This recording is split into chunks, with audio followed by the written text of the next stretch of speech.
¿Qué tal? Muy buenas tardes. Tengan todos ustedes, miembros del Colegio de Licenciados en Homeopatía del Estado de Jalisco. Aquí ven, ya tenemos a nuestro ponente, al maestro Andrés Hernández Cuella, preparando su presentación para esta conferencia mensual, ¿sí? Un poquito atrasada en el tiempo, pero aquí estamos para cubrir algunos de los aspectos fundamentales que tiene que ver con la propuesta homeopática del paciente pediátrico con patologías cardíacas. Entonces, pues aquí tenemos eh, la última de estas ponencias diferidas. Ya la siguiente ya correspondería a la última semana del mes de los próximos meses que vienen en este año. Entonces, pues estimados asociados y personas interesadas en la homeopatía de alguna de otra manera, la información está disponible para ustedes. Así es que presentamos al maestro Andrés Hernández Cuella. Adelante, maestro, por favor. Muchas gracias. Buenas tardes, Roberto. Buenas tardes a todos. Y lo mejor que podemos hacer este día es comenzar. Al hablar de pediatría, obviamente no nomás nos estamos refiriendo a la infancia. Recuerden que se consideran todavía pacientes pediátricos los individuos hasta antes de cumplir la mayoría de edad. Todavía a los 16, 17 años, suena a lo mejor algo ilógico en nuestro medio, pero todavía son pacientes pediátricos. Esto lo anticipo porque lo que vamos a estar hablando no es únicamente de bebés o de menores de 3 años. Vamos a estar fluctuando ciertamente entre los bebés, vamos a tocar aspectos relacionados con incluso con la vida intrauterina, pero también en momentos nos vamos a ir a los 12, a los 14, a los 16 años, pero bajo el contexto de que todo esto es al final el mundo pediátrico. Y el primer tema de los que vamos a tratar es precisamente el relacionado con las arritmias cardíacas. Estas, desde el punto de vista técnico, o la podemos definir más bien, es una alteración del ritmo cardíaco. El ritmo cardíaco en sí se divide en dos fases. En lo que es la diástole, cuando el músculo cardíaco o el corazón se relaja, y entonces esto permite la entrada de sangre independientemente que ésta sea sangre de origen venoso o de origen arterial. No, no. Sangre venosa o de origen arterial. Y entonces en la sístole, en la relajación del músculo, este se llena perdón, en la diástole, el músculo se llena de sangre y en la sístole se comprime para ya sea, si hablamos del lado derecho del corazón, la sangre va a irse directamente a los pulmones a desprenderse del dióxido de carbono para que luego este sea sustituido en el alveolo pulmonar por sangre arterial. Y luego regresa al lado izquierdo para que en la siguiente sístole la sangre salga por la arteria aorta y se distribuya hasta el último rincón de nuestro organismo. Y entonces, para que esto ocurra, tiene que haber una sincronía entre el nódulo de Purkinje y el nódulo sinusal.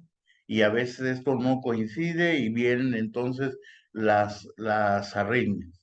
Estas se pueden detectar desde que el niño es muy pequeño. Generalmente aparecen cuando el niño está entre los 2 y 3 años, pero también se pueden encontrar en recién nacidos. Y cuando son recién nacidos, no van a tener al momento de oír su corazón, no se va a ir de tal manera como se escucharía en un adulto, que muy fácil detectamos a ese corazón fuera de ritmo, sino que lo importante en esto es que el recién nacido, los latidos pueden ser la gran mayoría de las veces normales, rítmicos, pero va a tener el bebé una frecuencia cardíaca menor a 100 latidos por minuto. Y entonces cuando esto ocurre, que generalmente van a estar entre 100 y 90, eso puede ser, podríamos decirlo de una manera, un presagio, una alerta, una manera de poner en prioridad la atención cardíaca porque este podía ser el indicio de que con el paso del tiempo se van a desarrollar arritmias. A veces estas arritmias se desarrollan en la infancia, pero otras veces se desarrollan en la adolescencia y en otras ocasiones hasta la cuarta década de la vida. Pero lo importante, lo interesante de esto es que nosotros podemos anticiparnos a tratar de controlar este problema, porque el niño en sí no va a tener problemas serios. De hecho, muchas de las veces pasan desapercibidos por el hecho de que el latido del corazón o ritmo cardíaco es sincrónico, es uniforme, es rítmico. Lo único que vamos a tener es una disminución de la frecuencia y esto les digo, menos de 100. Y cuando hablamos en niños de entre 3 y 5 años, la frecuencia cardíaca también va a ser mucho menor. Entonces, todo esto nos habla de lo que son las arritmias. Voy a pasar a la siguiente diapositiva. Y las arritmias las vamos a dividir en tres grandes grupos: la bradicardia, la taquicardia y la fibrilación. La fibrilación es un tema más que nada ya de los estados adultos y por cuestión de tiempo, pues esta la vamos a omitir, pero las pongo aquí con el hecho de si están tomando notas, sus notas sean lo más este, precisas y elocuentes y didácticas. Y entonces sepan que hablando del tema general de las arritmias, estos son las más frecuentes, las más comunes. La bradicardia, que es cuando el corazón tiene un ritmo o una frecuencia cardíaca por debajo de lo normal. La taquicardia, cuando el corazón se acelera sin que el individuo esté haciendo alguna actividad severa que lo hubiera provocado. Y el caso de la fibrilación, que generalmente que es cuando podríamos decir de una manera muy general que prácticamente el corazón en cierta forma está presentando un cortocircuito a través del nódulo de Purkinje y del nódulo sinosal. Las fibrilaciones se dividen también en subtipos y demás, pero aquí no es el caso. Únicamente lo que viene a ser la clasificación general de las llamadas arritmias. La bradicardia, voy a ir seleccionando las que coinciden con la infancia, es daño en el tejido cardíaco. Aquí esto podemos verlo desde diferentes formas. Por ejemplo, dice uno, bueno, ¿cómo puede tener daño el tejido cardíaco, incluso hasta cuestiones isquémicas en niños? Miren, por razones que vamos a ver más adelante lo vamos a comprender, pero ahorita, a manera como de información general y en cierto modo para darnos cuenta que esto es posible, en niños, en recién nacidos, perdón, que de alguna u otra forma mueren y que se ve la necesidad de hacerles autopsias, hay reportes de recién nacidos de apenas 12 días que tienen que hacérseles autopsias cuando son alimentados con leche de fórmula, cuando por alguna razón la mamá no puede proporcionarles su leche para la crianza, estos niños en lo que es el callado de la aorta empiezan a tener ya a los 12 días de nacidos acumulaciones ateromatosas. Estos niños ya empiezan a tener en cierto modo una incipiente ateroesclerosis que si hubieran seguido con vida, no pasaría mucho tiempo en que ya tendríamos una patología combinada con arteriosclerosis y estaría hablando de menores de alrededor de un año o incluso menos. Defectos cardíacos congénitos, que es algo de lo más común. infecciones cardíacas que generalmente van a ser de origen secundario por infecciones de las vías respiratorias, que son las infecciones más comunes en los infantes, pero también en niños de edades un poquito más avanzadas. Vamos a poner los niños entre 3 y 7 años, la presencia de caries dental, muchos de ellos incluso de enfermedades a nivel de las encías. Muchas de estas causas, de estas infecciones de la encía provocadas por desnutrición y elementos carenciales como la vitamina C, otras veces por falta de cuidado y aseo, pero hay infecciones a nivel bucal que son capaces también de causar daño en el corazón. Y un poquitito más adelante les voy a hablar sobre esto. Ya hablando de los estados adultos, como estamos hablando de causas generales y separando, hay que tomar en cuenta que las personas que llevan ya muchos años tomando medicamentos para el control de la presión arterial, conocidos por todos nosotros, el losartán, el anapril, el verapamilo y otros más, cuando ya se lleva mucho tiempo tomándolos, pueden estos ser el motivo, causa y razón del desarrollo de la bradicardia. Y mucho más frecuente es personas que dependen de medicamentos psiquiátricos. Entonces, todo esto es causal de bradicardia. Entonces, por ejemplo, en la vez anterior que estuvimos hablando de la hiperactividad y que estuvimos hablando de todo esto en los niños, hay muchos niños que toman medicamentos controlados y en ellos ahí estaría una posibilidad nada remota de que en un momento dado pudieran empezar a presentar trastornos cardíacos sin que tuvieran antecedentes, provocados precisamente por los medicamentos a los que se ven obligados tomar cuando son tratados de una manera no conveniente. En la bradicardia, dependiendo de su intensidad, porque hay que ver que hay bradicardias que son permanentes y otras que corresponden también a cuestiones de tipo emocional. Van a presentar va a ser desvanecimiento que puede convertirse en desmayo.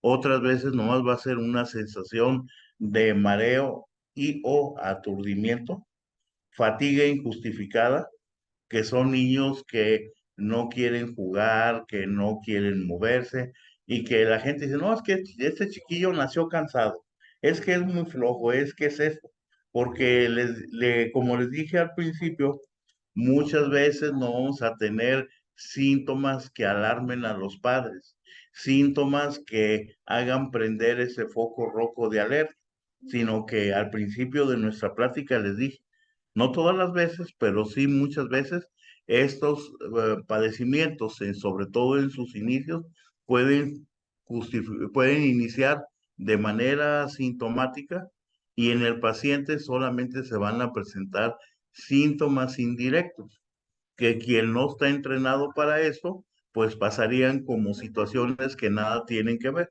como el hecho de los niños que no quieren jugar, que no quieren moverse, y que muchas veces se niegan a hacer las cosas y que incluso son clasificados de desobedientes y demás, y resulta que detrás de esto tenemos una cuestión relacionada con la bradicardia. En la medida que la situación va empeorando, aparece la disnea, la opresión en el pecho, la confusión, problemas de memoria, aunque aquí debo señalar que dentro de lo que he estado leyendo, a veces de todos los síntomas que les he mencionado y los que vienen más abajo, los niños particularmente muchas veces nomás presentan una falta de memoria. Y es que este chiquillo es muy tonto, y es que nada se le pega, y muchas veces lo que tiene es que tiene un problema de bradicardia que ha ido evolucionando precisamente porque la gran mayoría de las veces pasa desapercibido. Se cansa muy rápido al desarrollar actividades, aunque esas actividades no sean complicadas o muy exigidas.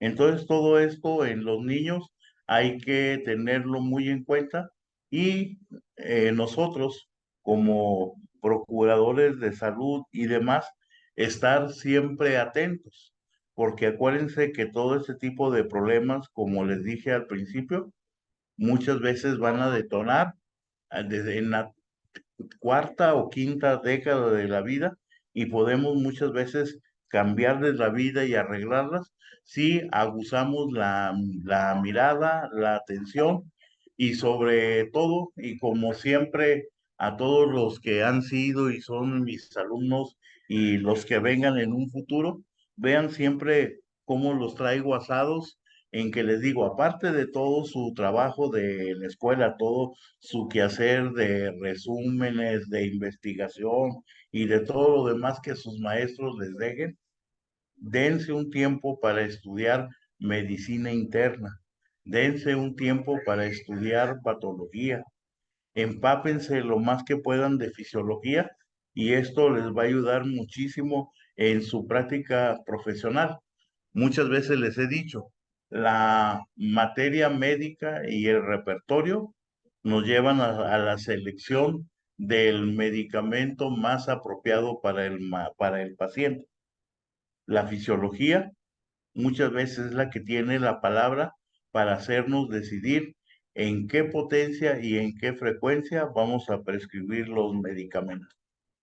Entonces es básico y aprovecho que ahorita es una transmisión que creo que va a llegar a muchas personas para hacer hincapié en esto y es que también su servidor y mi amigo el maestro Roberto tocamos este tema y vemos la importancia que tiene que el homeópata se empape de fisiología y de medicina interna lo más que pueda para poder aprender.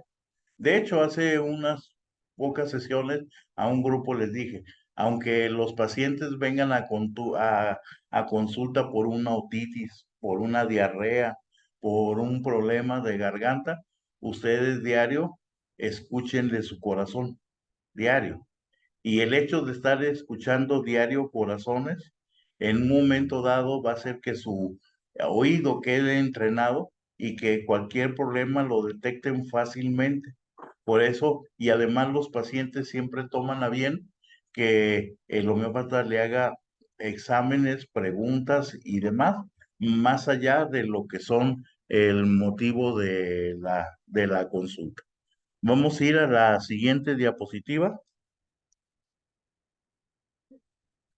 Y en jóvenes, estos problemas de arritmias, fíjense bien, pueden ser provocados por ejercicio excesivo y extenuante en personas que ni siquiera tenían una patología, pero que tienen el problema de la llamada vigorexia en enfermedades del nodo sinusal, que las menciono aquí, pero esas ya son totalmente parte o trabajo de lo que sería el cardiólogo. En pacientes que sufren de la apnea del sueño, ya ven que ahorita hay muchos adolescentes, muchos niños que tienen problemas de obesidad y esos problemas de obesidad, la gran parte de las veces vienen acompañadas de apnea del sueño y esa apnea del sueño, tan solo de lo que nos está hablando, es que en el corazón, de una forma u otra, existe una forma de bradicardia. Obviamente hay veces que todo esto es congénito. Estos problemas muchas veces son el resultado y la consecuencia de la fiebre reumática niños o adolescentes que desarrollan lupus, pero aquí debo anotar algo. Pueden haber niños que tienen problemas cardíacos como la arritmia o incluso otros cuando son hijos de madres que tienen lupus. Entonces el lupus no solamente tiene que tenerlo el niño o el adolescente como enfermedad, también su madre pudo ser portadora de lupus, enferma de lupus, y el niño saca estos problemas. Los niños que tienen problemas de hipoxia al nacer, como consecuencia, generalmente estos niños van a empezar a tener problemas cardíacos, entre ellos las arritmias, generalmente después que han rebasado los 8 años. Y los niños que tienen problemas y de alteración de la presión intracraneal. Los ejemplo clásico serían los niños con hidrocefalia.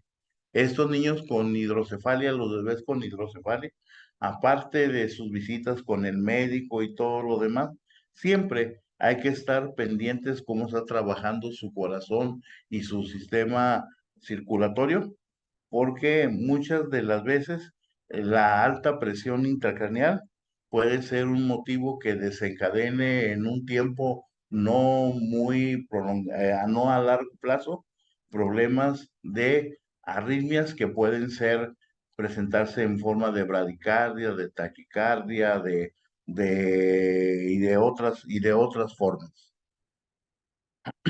Vamos a ir entonces a la siguiente. Estos serían en particular, los medicamentos homeopáticos más idóneos, los que se usan más en el tratamiento de la bradicardia.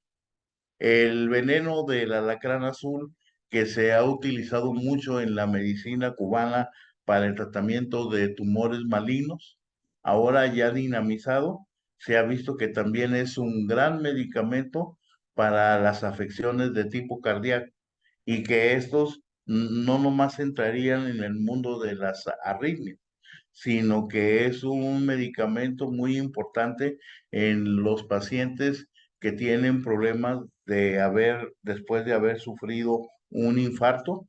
Y como una información más, es un medicamento excelente para usarse posterior a una persona que haya tenido un accidente vascular cerebral, una trombosis en las extremidades inferiores y obviamente en el tema que nos ocupa este día. La magnesia carbónica es un medicamento muy importante en el tratamiento de las bradicardias. La magnesia, vean ustedes los magnesios qué importantes son. Yo tenía un maestro que decía, las personas que toman magnesio nunca van a ser sorprendidas por un infarto en la madrugada. Por algo le decía, era una persona muy experimentada. Y a propósito de esto, si vemos y analizamos la diapositiva que les estoy presentando, pues tenemos presentes tres diferentes formas de magnesia: el carbonato de magnesia, el fosfato de magnesia y la magnesia muriática.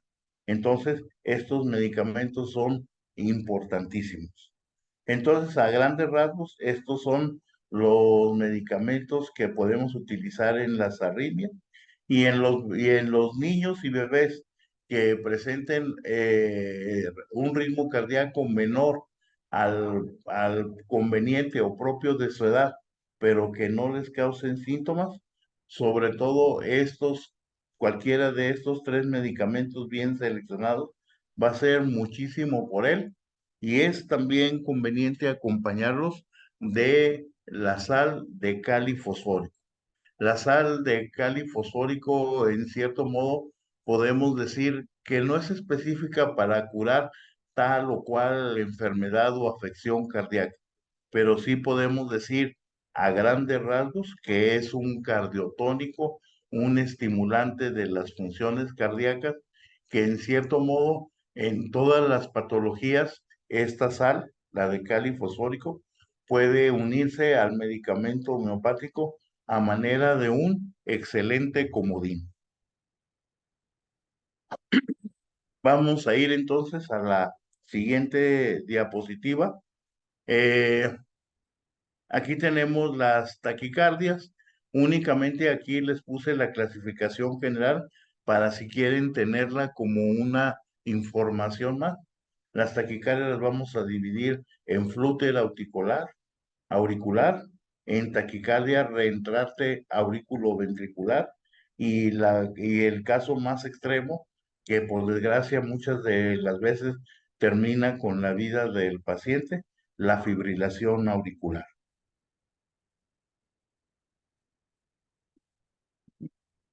Medicamentos propios para la taquicardia. Cuando estas son de las llamadas taquicardias paroxísticas. Dentro de este grupo de las taquicardias paroxíticas entran cuestiones de susto, de angustia, de ansiedad, de preocupación, de miedo. Y entonces ahí particularmente tenemos a los dos primeros medicamentos de la lista. El aconitum es uno y el arsenicum album sería otro. Estos medicamentos son útiles en cualquier edad y etapa de la vida, no son únicamente medicamentos específicos para los infantes, los adolescentes y los jóvenes, sino que perfectamente se pueden adaptar y utilizar con mucho éxito y confianza en individuos de cualquier edad. El Adonis vernalis, que es un medicamento que su síntoma principal son las taquicardias de cualquier patología o causa o razón, pero principalmente cuando esta corresponde a cuestiones de origen emocional.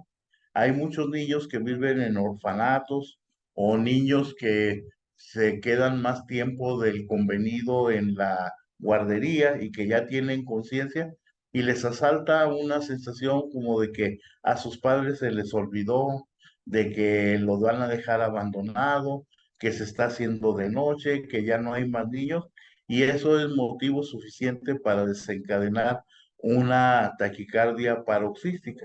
Y en esos casos, en niños muy nerviosos y ansiosos que pueden caer en esto, el Adonis vernalis es el medicamento ideal.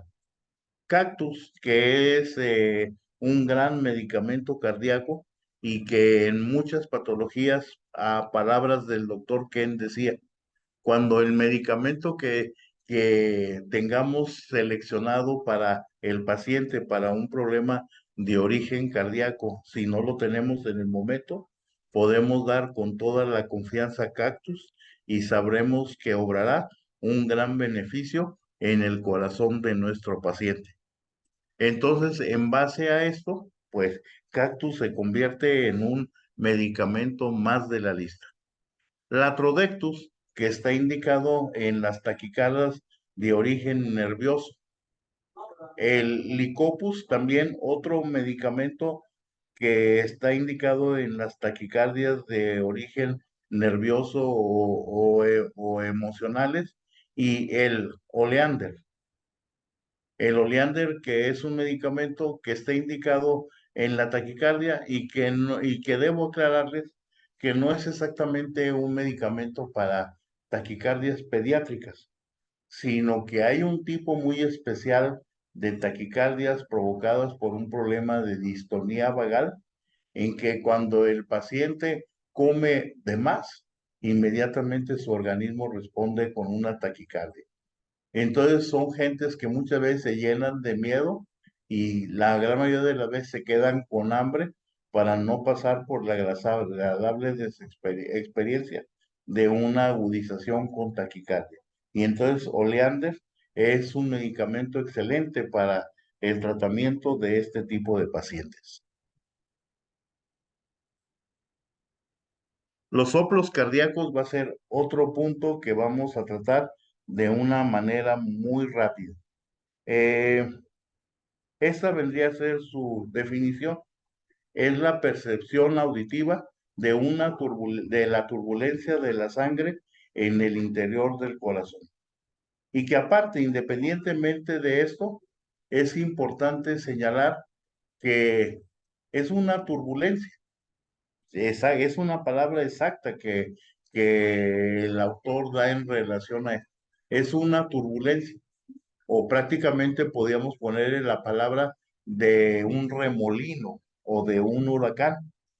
Esto es importante tomarlo en cuenta porque una sangre que se mueve en el interior del corazón o de los vasos sanguíneos en forma de turbulencia puede generar coágulos, aunque no exista ni el más mínimo razón, motivo o circunstancia para que éste se hubiera formado.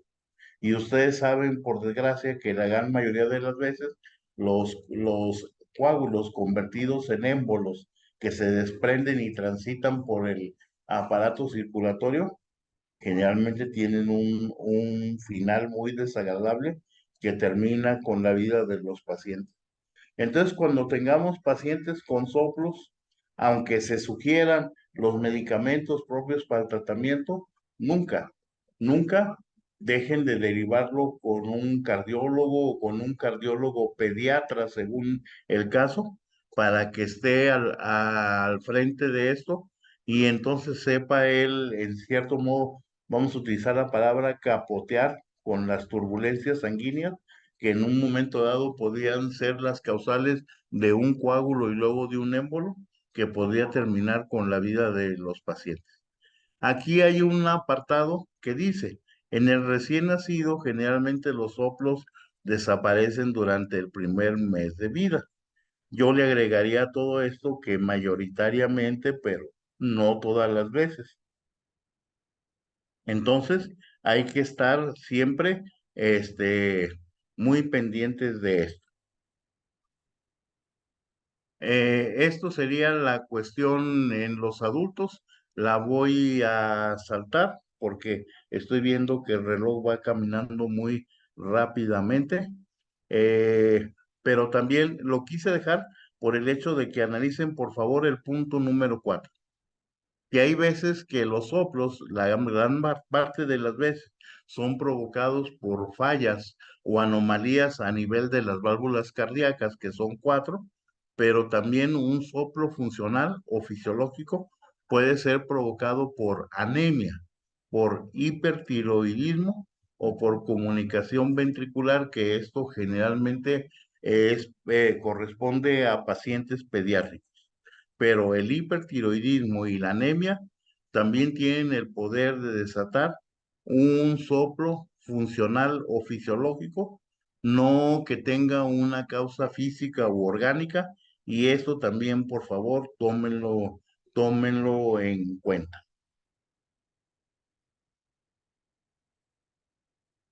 Esto sería pues síntomas que algunos ya para problemas muy serios, generalmente acompañados con otras patologías del órgano cardíaco, como sería sobre todo el primero, piel azulada, principalmente las uñas, manos y pies. Generalmente cuando esto ocurre, aquí tenemos dos medicamentos, uno es el Denis y el otro es el hidrocianicum ácido. Pero esto les digo que aquí tenemos patologías ya asociadas. Hay hinchazón, falta de aire. Esta hinchazón debería más bien tomarse como una retención de líquidos y aquí esto generalmente ocurre tan solo de manera clínica cuando tenemos un soplo cardíaco en adultos, pero obviamente ya acompañado de condiciones de cardiomegalia, donde tenemos sístoles y diástoles incompletas. Por eso les digo, ahí el cardiólogo debe estar presente. En personas que padecen de cirrosis o problemas hepáticos graves, en donde hay un crecimiento del hígado, esto va a provocar soplos. En bebés, muchas veces el único síntoma que vamos a tener, y es el último que vamos a ver, es que van a presentar falta de apetito y el crecimiento es anormal, no porque sea en cierto modo asimétrico, sino que el crecimiento va siendo muy lento y muchas veces no tienen más que estos dos síntomas. De manera que cuando tengamos bebés en el que el motivo de consulta, por ejemplo, la mamá nos diga, es que no me come nada, y vea, tiene 7 meses, 8 meses, y parece un bebé de 4 meses. Puede ser que ciertamente tenga problemas con la alimentación, pero no estaría de más que ese pudiera ser unos síntomas delatores de un soplo cardíaco que no nos vamos a meter en detalles, pero a veces no son tan fáciles. Entonces ahí oír el corazón, ver y si lo consideramos necesarios, de remitir al cardiólogo pediatra para que determine si ese crecimiento o retraso en el crecimiento acompañado de la falta de apetito como causa, en realidad son síntomas de lo que sería un soplo cardíaco. La sudoración intensa sin actividad. Muchas veces la madre dice, mira al niño cómo le suda la cabeza. Mira, deja la almohada mojada. Imagínate, ya que sea adulto, si ahorita de bebé, y a veces ese es un síntoma de un soplo cardíaco. Los demás síntomas, el 8, el 9 y el 10 son de los síntomas generales y por eso aquí estoy seleccionando los que más frecuentemente en la clínica se presentan en los soplos en infantes. Lo último, el corazón tiene 4 válvulas y esas 4 válvulas, llegado un momento, pueden presentar soplos. Tenemos la válvula aórtica y pulmonar, las cuales van a comunicar de una forma u otra el corazón con vasos sanguíneos externos. La aórtica con la arteria del mismo nombre y la pulmonar con la arteria, que en este caso sería una vena que va hacia los pulmones. Entonces, vean, al oír el corazón, cuando se habla de un disturbio en la sangre y ese disturbio o remolino que se oye en la sangre da la sensación de un soplo. Cuando ese soplo lo oímos así, que oímos el latido y oímos eso hacia afuera, eso quiere decir que es un soplo que está ubicado en la válvula aórtica o pulmonar. Y cuando tenemos soplos que se encuentran en la válvula tricúspide o en la mitral, que conectan las aurículas con el ventrículo, entonces se va a oír como si fuera de absorción después de cada latido, y esto de antemano ya nos está ubicando dónde está el soplo. Y esto puede redundar en tomar la decisión de derivar hacia el cardiólogo. Vamos a pasar a la siguiente. Los medicamentos para el soplo cardíaco, ahí tenemos una lista. El Adonis vernalis, el adrenalinum, amil nitroso, el arsenicum album, que es un medicamento cardíaco de los grandes y que lo encontramos presentes no nomás en estas, sino en muchísimas patologías cardiovasculares, la varita carbónica, la varita muriática. El Crataegus, uno de los medicamentos más utilizados y que los homeópatas en lo particular confiamos mucho en él. La cortisona base, Gratiola, que es un medicamento en el que no pensamos mucho para problemas cardíacos y que prácticamente deberíamos hacer más hincapié en este medicamento. Y como una sugerencia, me gustaría que para este fin de semana se dieran el tiempo y el propósito de repasar en sus materias médicas la patogenesia de Gratiola. Tenemos luego a la Quesis, un gran medicamento cardíaco, la sanguinaria canadiense y el Zumbul, un medicamento también muy poco conocido y que es un medicamento muy importante por tanto en lo psicosomático como en lo somatopsíquico. ¿Y qué quiero decir con esto? Zumbul está muy indicado, por ejemplo, en las personas que sufrieron un infarto cardíaco y que luego le dicen, fulanito, vámonos al estadio a ver, no, si me emociono, ahí voy a caer muerto. Vamos a ir a hacer una caminata, no les digo que a subir cerros, no, vamos a hacer una caminata aquí por la ciudad, me gustaría que nos acompañen, no, es que no debo fatigarme porque puedo tener consecuencias de las que luego me arrepiento. Y todo eso no es otra cosa más que una cuestión psíquica. Y Zumbul Es un medicamento que está indicado, es un medicamento cardíaco, pero que maneja las emociones y pensamientos que se generan en el paciente a partir de que le dan un diagnóstico de alguna enfermedad cardíaca. O también muchas veces recurrimos a fósforo en la gente que tiene miedo a morirse del corazón o de una embolia o de un derrame cerebral, porque en su familia van varios miembros que mueren de lo mismo.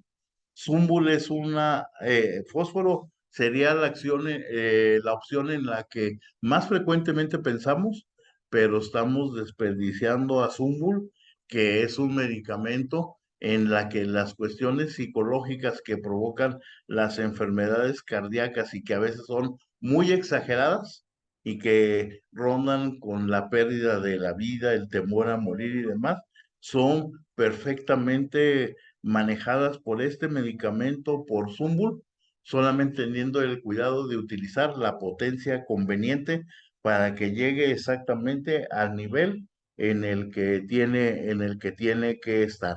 Y aquí voy a pasarles nomás aquí, hablando de lo que serían las endocarditis, las infecciones, aquí tenemos, es una válvula aórtica.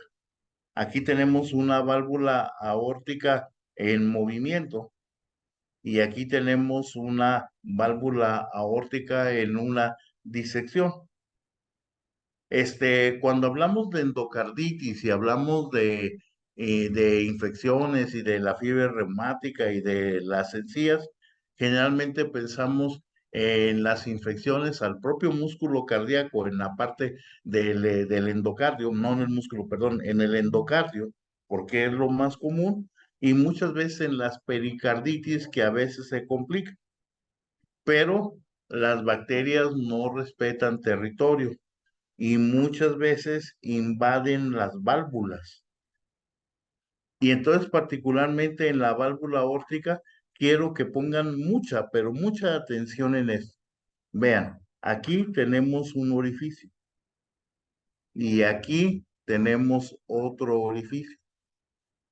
Cada vez que el ventrículo izquierdo hace una sístole y sale la sangre disparada por la aorta para distribuirse por todos los rincones de nuestro organismo, gran parte de la sangre entra por este orificio y entra por este orificio, que son los que van a alimentar a la arteria coronaria derecha y a la izquierda.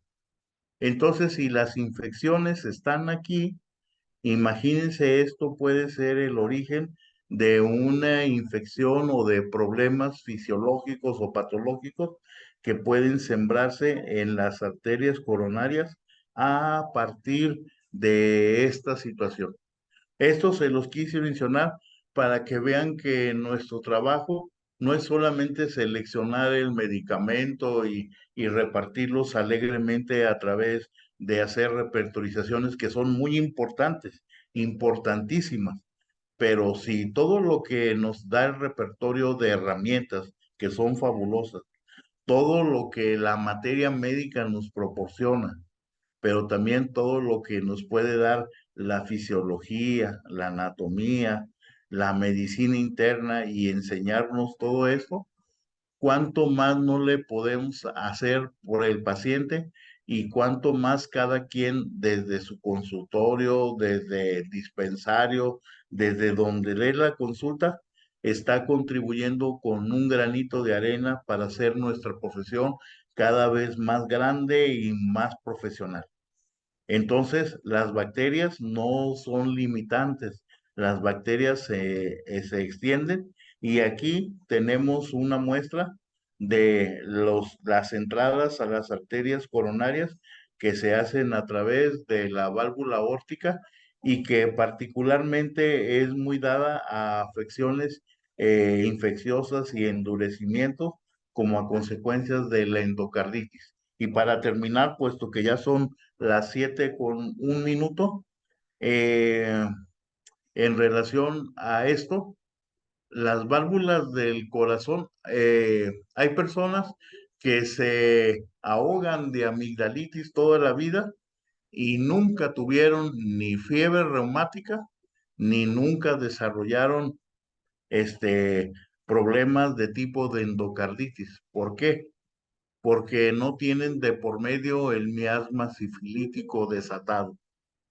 Entonces, pueden ustedes escoger cualquiera de los medicamentos que hemos visto, pero si no damos sifilinum para romper la energía mórbida de la sífilis que está alrededor de las endocarditis y de los problemas valvulares cardíacos, ya sea en lo agudo o en lo crónico, el medicamento va a hacer su efecto por la ley de semejanza, pero no va a ser su efecto por la ley de similitud porque faltó el empuje para romper la energía miasmática sifilítica a través del medicamento que lleva el mismo nombre, sifilino.